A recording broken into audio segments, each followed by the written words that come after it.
Bienvenue sur votre chaîne d'information préférée Alino TV, le meilleur de l'actualité africaine. Abonnez-vous et activez la cloche de notification, partagez et commentez.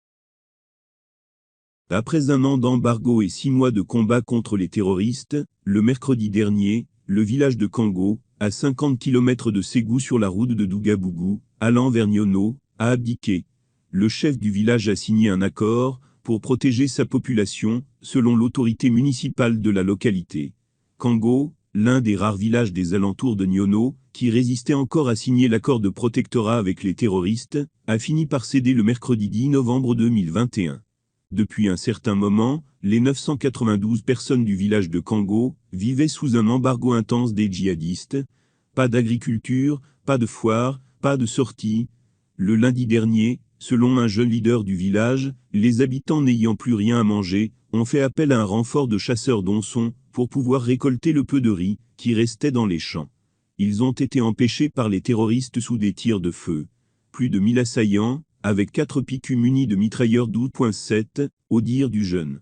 Il y a eu des morts et plusieurs blessés.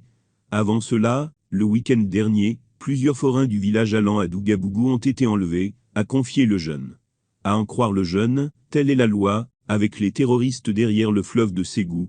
Les villages qui n'ont pas signé l'accord de ralliement avec eux, ne cultivent pas, ne sortent pas, et ne mangent pas. Ils entourent le village, et tuent tous ceux qui essayeront de s'enfuir.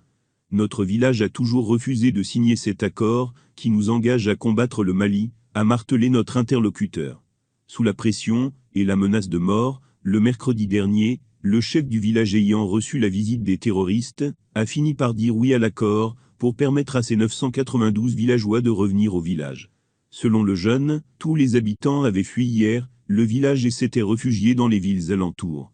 Le chef du village aurait lancé l'appel, afin que les gens qui ont fui, retournent pour vaquer à leurs occupations mais conformément au diktat des terroristes.